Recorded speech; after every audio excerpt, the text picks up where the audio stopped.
out some tips and tricks of how to keep a good mental health, because that's been my biggest struggle these past year basically. And I've come up with a couple of prompts and practices that helped me along the way and still are helping me, because as much as I'd like to think that 2021 is a whole new year, it has the same struggles and it has the same just vibe to it than last year. So I've been really actively cultivating practices to just ease my mind, calm my nerves, and help me get through the day basically. So if you find this video helpful, please give it a thumbs up and consider subscribing, because it really supports my channel. And let's jump into the video. So my first practice is journaling, and I know this is a very hype thing to do and to pick up nowadays, but I would like to give you my side of this story and how it helped me.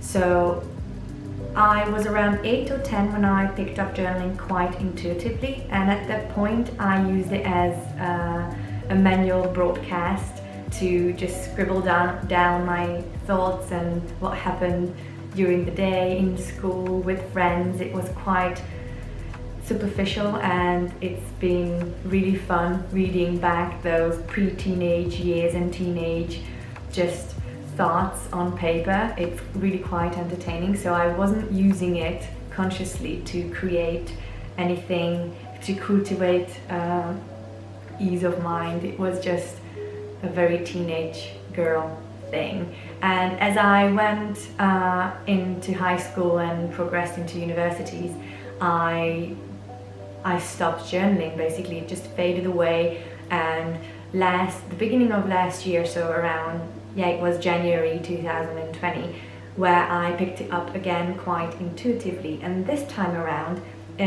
what came to me and what flew through me was more of self-motivation and letting go of doubts and worries, and just writing it all down and just having it out of my mind.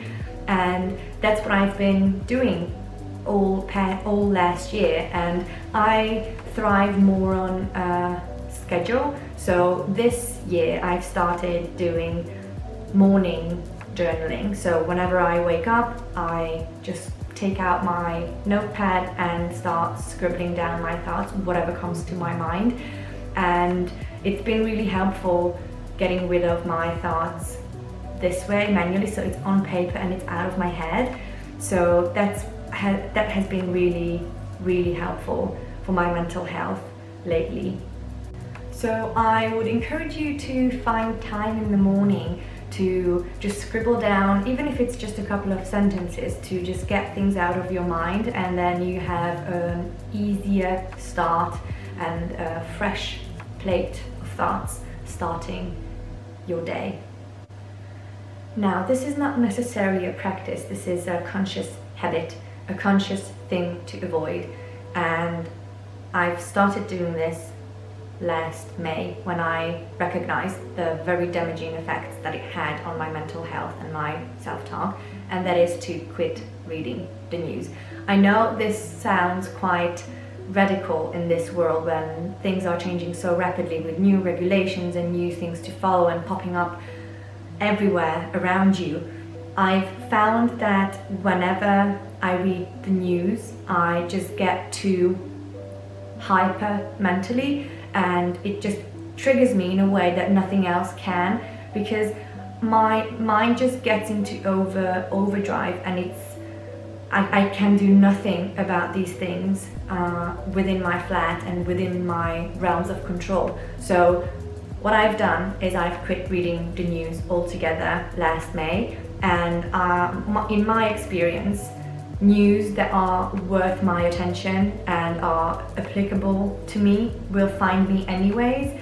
I used to go out and grab a cup of coffee to go during the summer in the UK, and I would talk to people and they would update me on the regulations or ask me if I've heard about this, and not necessarily because they knew that I've stopped reading the news. It just came up in a casual conversation. So anything new that happened around me would find me last year, and even with full-blown lockdown and nowhere to go and just grabbing groceries and in and out of the store with no interaction with anyone, I'm still talking to friends and family, and they still update me on the news because it just comes up conversationally. So try giving this a go.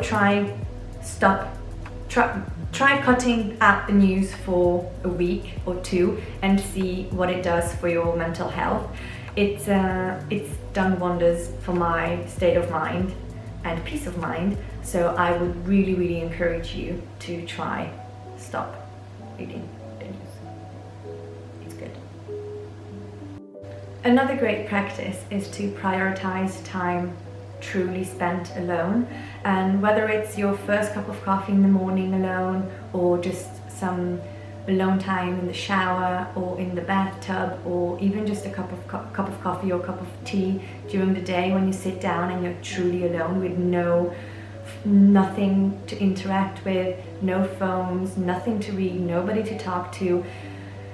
The best way for me to explain this is that I feel really calmed and eased just marinating in my own silence. I know this could sound strange, but it just feels like it instantly calms my soul, and for some reason I've been craving just time in silence, without distractions, without anything for me to have to react to or have to just interact with. This past couple of years, I've come to terms with the fact that I need time to slow down, to just keep up with my thoughts and keep up with my mental space, because if I get too caught up in my day-to-day life and get too busy mentally and physically, I have no time to recharge. And last year it's been very beneficial for me to spend even an evening alone, or when Daniel would go out for a walk, I would stay home intentionally and sit in silence and just do anything that comes to my mind. Sometimes I listen to music and I dance, sometimes I sing, sometimes I just sit down and just look at a wall, not for hours on end, but just for a couple of minutes to give my brain a break from everything that's going on. And I think I had to do this, and I had to be intentional with this, because one of the ways that I used to, and I still recharge, is by change of scenery and by traveling. And obviously that hasn't been available for me at the extent to which I would prefer it to. And I found that prioritizing time truly alone has similar effects for my mental health than traveling or just a change of scenery. So try cultivating a couple of minutes each day when you really are alone, whether it's in the shower, whether it's in the morning and sipping on your cup of coffee, whether it's in the evenings and just sitting just alone. I think is a really great way to ease your mind and calm your nerves.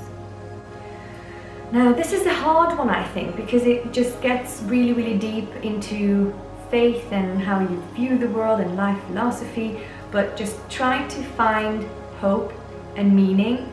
And I've been really struggling with this even before the holidays, and even just a couple of days ago. It just seems to come up for me that living life like this is quite meaningless and just numbed down and simplified, and it feels like everything that's dear to my heart has been stripped away from me. And I try to consciously find hope and meaning in my everyday life, and I know it can be really hard, but what really helps me is to really simply just sit with my body and trust, have this really unquestioning trust in my body and the way things will turn out eventually, because everything will fall into place, everything will just work out as they were meant to work out. And I leaning into my trust in the knowledge that I will be able to ride the waves of change, and I am resilient to the things that life throws at me, and just simple reminders that I don't have to actually consciously pay attention to my breathing. My body takes care of me that way. I don't have to take action to make my heart beat. My body takes care of me that way. And I like to just expand this mindset that my body takes care of me the way that I can take care of myself and my outer world. So I know it could be a bit hard to grasp this way, but just having this mindset of trust in the divine, trust in the timing of our lives, and just lean back and watch sometimes. Sometimes that's all we can do. So trust the timing of your life and find hope in that. Another great practice to cultivate and to be more conscious of during these times to have a better mental space is to invest in yourself. And by that I mean to invest in the books you read and invest in the food you eat. I think that these two have such a detrimental impact on our mental health that it would be silly to not to incorporate them in this video. So last year I've started reading Dr. Bruce Lipton, Greg Baden and Dr. Joe Dispenza, and those were my investment pieces in books, so that I was reading something uplifting and not necessarily fiction. And the other aspect of this, the nutrition side, I've also decided to eat as clean as I can, because I find that when I nourish my body to the best of my abilities, my thoughts tend to get clearer. And I used to have problems with binge eating and maybe verging on some eating disorder as well. And whenever I would just eat something really unhealthy in a bigger amount, I would just feel bad, first for eating it, and second just feel sluggish afterwards. So having really clean options for snacking in my fridge and in my cupboard really helps me to combat that just bad feeling that I associated with for a long time with just binge eating and snacking in general, because it used to be such just junk food that I would just snack on. So nowadays I eat smoked almonds if I feel just peckish and I want to just have a pick to pick me up. I really like medjool dates, and I also have some vegan chocolate at my hands all the time, so that whenever I feel like I need chocolate in that way, I can just indulge. So being really intentional with the food you take and the way you eat is also really helpful for just mental ease and clarity. So just remember, try to read as much as you can, uplifting, not necessarily self-help books, but uplifting, either fiction or non-fiction, and be really intentional with the food you eat, and just basically show up for yourself, to promise for yourself and show up in a way that is nourishing for you, that is caring for yourself. I think self-care is much bigger than taking a bath every once in a while and putting a face mask on or walking alone. I think these are all really good things to do, but self-care is way bigger than those superficial things. So what I like to do is investing in myself, investing in my education after my higher education, so reading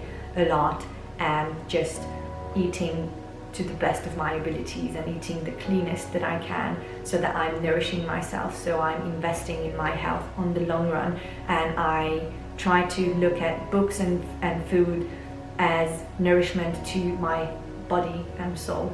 So I hope you find some books and some inspiration either online or from this video. I'll link a couple of my recipe videos in the cards for you to try out and experiment with. As you guys know, I eat a whole food plant-based diet, so if that's something that you would like to experiment with and just try out, maybe part of Veganuary, I would highly encourage you to check out some of my recipe videos. And Other than that, I wish you all the luck and send you peace of mind for investing in yourself.